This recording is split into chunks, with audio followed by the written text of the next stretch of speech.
Hi, welcome back. This is Andrew Sears, and in this next section, we're going to talk about program needs analysis and research. And what this section is really about is it's about how do you figure out whether you're designing your program for the right needs. What do your students need?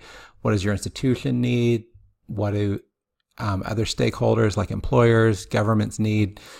And what are the methods for doing need analysis? So that's the first part. And really how you do need analysis differs dramatically based on how big your institution is and how large the degree market is. So if you're at a large institution and you're developing for a large degree market like a business, then it's going to make sense to do some of these things like purchase an industry research report.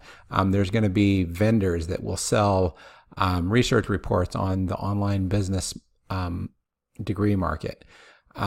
Then if you are a large local institution, you might work with local government or industry agencies or research studies. In the US, we have things called private industry councils that try to figure out what are the local job demands.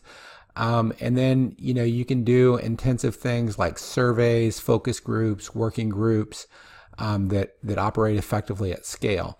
I'm at a smaller institution and I generally deal with adaptive problems, so I use lean startup methods. That's doing a lot of interviews, a lot of iterating, doing online market research, seeing what's already out there just online. And a part of the lean startup method is doing a lot of interviews. Every time I talk with someone, it is thinking about how do I refine our programs.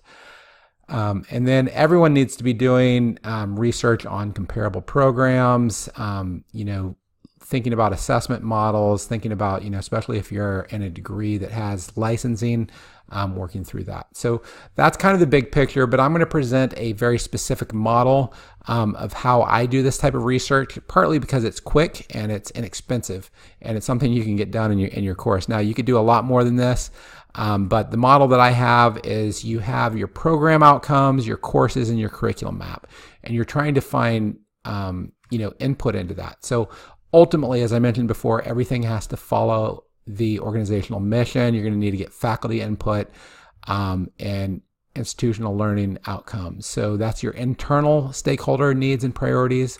Then you're going to need to get external stakeholder needs. So what's the needs of students? What's the needs of employers? Often accreditors will require that you have some sort of advisory board. You can also get this through standards and licensing boards. Then the third area is going to be learning from what's already happening. So what are comparable programs? So what courses are they offering? What outcomes do they have? What sort of concentrations do they have? What sort of sequencing? And then the last, and for many of you, this may not be important, how we design degrees, sometimes it actually is significant, is what sort of treasure troves of content are out there. You might have a lot of open educational resources that could reduce your cost for some of these things. So with that, I'm going to go into this week really is focused on the assignment. So I'm going to talk you through what this week's assignment is about. First, before you get into the assignment, we have some materials for this week that you can go through. There's a more detailed PowerPoint presentation that you can go to that's linked to here. And then there's, this will kind of go into a little more detail of how do you do academic program needs analysis. And then there's a couple sample reports. Now, these are big institutions. So if you're not at a big institution, just recognize this is how a big institution develops a needs analysis. So this is California State University, Sacramento. So they're very regionally focused. They looked at academic program needs assessment for the greater Sacramento area. And you can see that this is a 67-page report. And they're really looking at, where are the jobs, what are all the providers. This is a comprehensive report. My guess is this cost hundreds of thousands of dollars for them to develop, but it's a good example of, what you might want to do. This one's a little bit smaller. It's looking at, needs analysis for a given institution, what they're going to need to do. And then the last thing goes into methods for conducting an educational needs assessment. And I listed this. This really, again, is focused on larger institution. And I honestly don't recommend smaller institutions try to do these because they're not going to provide good results for you. And that's why I'm going to show you the method that we do recommend. So, and that we're going to use in the assignment. It's quicker. And if you have enough money, if you have enough resources, do the more comprehensive. But let me show you the quick and dirty. So this is what the assignment is. So you're going to go through, you're going to see this assignment. And so throughout the assignments in this course, you're going to have two options. We have templates for you. And really the easier template is going to be for you to go to classroom.google.org. You're going to see a plus sign at the top right, and you enter a class code. So you got to copy this code in there. And then once you do that, you're going to see a class where it'll look like this. And then you want to click on the classwork tab, and it's automatically going to create all the templates you need for this course. And what you're going to do is you're going to click on the program research, curriculum map, and assessment plan template. And so for the first part of this template, what you're going to be doing is you're going to go through and you're going to be doing your program needs analysis. And this says course, but it should say program needs analysis. And you're going to try to just document your external or your internal stakeholder needs. So based on your institutional's unique mission, what will make your program different from others in the field. And then same thing with the external stakeholders. So what's going to, various questions that you can answer on that. So that's the first part that you're going to do. Is this is just, again, getting back to this diagram that I showed you, this is going to be covering this item here and this item here. And then we're going to get into, most of this is going to focus on item 3, so comparable programs. And that's where I put most of my effort. So here you're going to have a research comparable programs. And ultimately what you're trying to do is you're going to go and you're going to have one column that's going to be your organization, and then a bunch of others that are other institutions. And you're going to look at, okay, what's their program name, what's the number of credits, what's the cost per credit, and what courses do they have. And the end goal is going to be to try to line up the courses.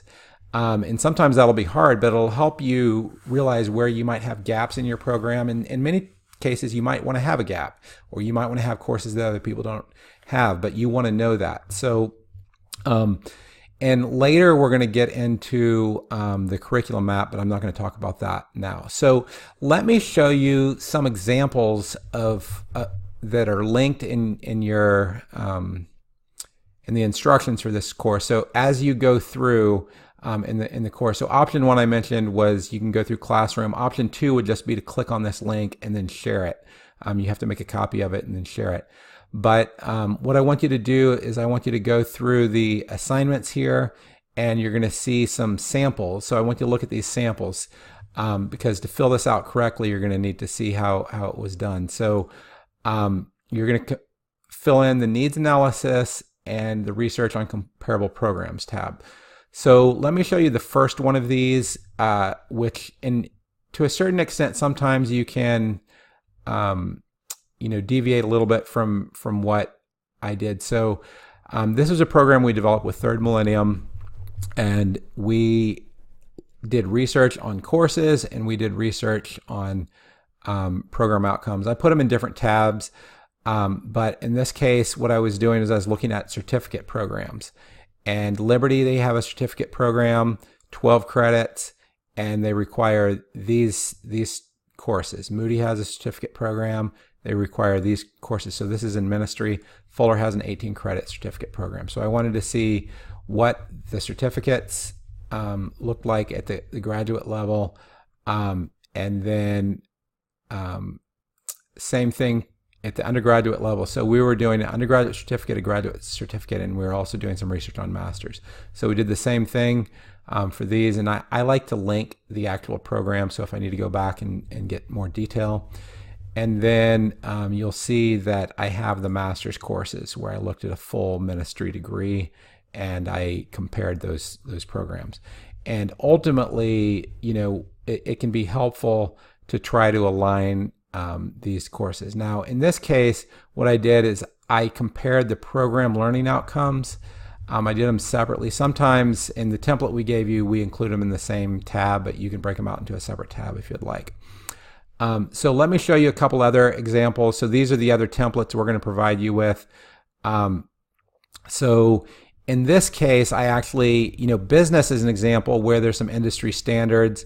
Wiley did an amazing job of writing some outcomes for bachelors and associates, and we tried to line up our outcomes for those, and then we collected some. Sometimes I'll map them, sometimes I won't, and then we compared those for our business program.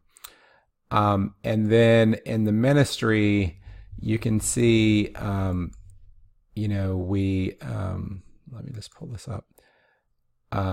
We looked at the course mappings, and this was an example where we looked at external stuff. So we looked at some of our partners and external groups that could provide material.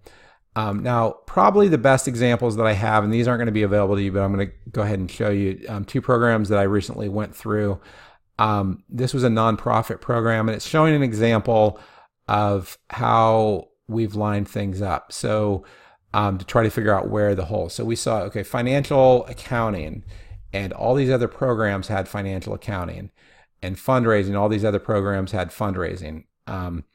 And then nonprofit administration, which for us is board governance. And then we have some courses that aren't offered by others. So that was, interesting to see. In some cases, we know we want to have those. In other cases, we decided maybe that doesn't make sense. And then we're able to identify, okay, a lot of other programs actually have a course in nonprofit program development. That might be something we want to think about. This is for an existing program that we have, and we're doing some research for that. Another example of this was in our addiction counseling program, and in here what we did is we looked at we have some various courses that align with other institutions, and we actually looked at those courses, and then we came up with ideas and lessons from the research. In some cases we thought we should probably rename this course because this better fits with a standard name. In other cases, we realized, in this case, we realized that there's this emerging field of medically assisted treatment and pharmacology that a lot of our peers have, crisis and trauma counseling. So those are probably going to be the next two that we're going to add as an institution. So that's part of the purpose for this, is to look at, okay, what's out there. Now, you don't want to just copy everyone, because then you're not going to be unique. There's no need for you to create something exactly like everyone else. But that's a big part of the purpose of this. So what you're going to do, you're going to try to fill in your sheet. You're going to try to fill in your needs analysis. Then you're going to do research on comparable programs, and then start to come up with ideas. I realize you may not have ideas for what all your courses are going to be, but come up with your own ideas for what courses you might have. And then compile those. Now, we're not doing, I would encourage you to design this as either a certificate or a degree completion program, just to make it easier, so you don't have to design, say, 40 courses for an entire degree, and just try to focus on, the core for this. So, and after you're done, just post the link of this document so that other students can review this, and you can review other students. So thanks a lot.